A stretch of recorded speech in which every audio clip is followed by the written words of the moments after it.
I think first things first is what I call a spiritual inventory of the mind. And using the word spiritual inventory, that means what? That you're approaching the mind with tenderness, with sweetness, with Mhm, kindness.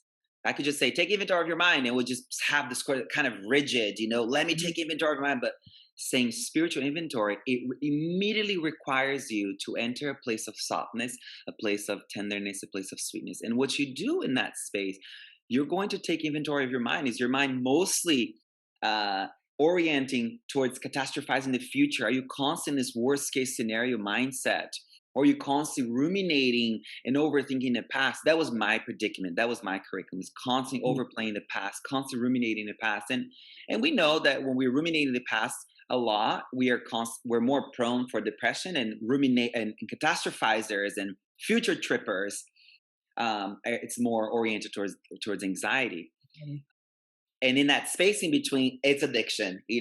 So Mhm, it's really a challenging thing to do, but also so necessary. So taking inventory of the mind is seeing, like, where's your mind orienting towards mostly.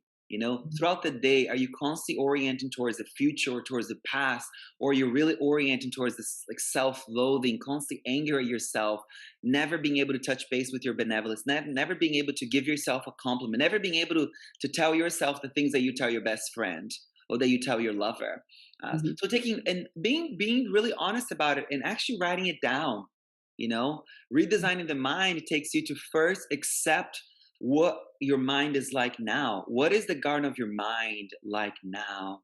So you're mhm. entering the garden of your mind, with the spiritual gloves, with the spiritual gardening gloves, but being honest about, like, oh wow, I've done a tremendous job at cultivating all these seeds of depression, of addiction, of anxiety, of harm, of self-harm, of gossiping, of complaining, in a variety of envy, of jealousy, of hatred, all the seeds. And I've done an enormous job at cultivating all these seeds, intentionally or unintentionally, right? Recognizing that we do that, and then being honest about it, accepting that, and then having a practice of forgiveness. Wow, I forgive myself for all the ways I've harmed myself, for all the ways I've muted myself, all the ways that I've silenced myself and caused myself deep, profound harm. And because of that harm, then I cause harm to other people. And then asking for forgiveness of other people. And then forgiving the people who we've together co-created such challenging trauma that our minds have been habituated to more pain. Does that make sense? Welcome to the 2021 Radical Recovery Summit, presented by the Kiloby Center for Recovery. This is Lynn Fraser, your moderator. This year, our theme is Feel It, Heal It, a new paradigm of recovery, featuring a diverse group of thought leaders and innovators, people who are working on the ground in the new field of addiction recovery. Go to radicalrecoverysummit.com to sign up and watch free.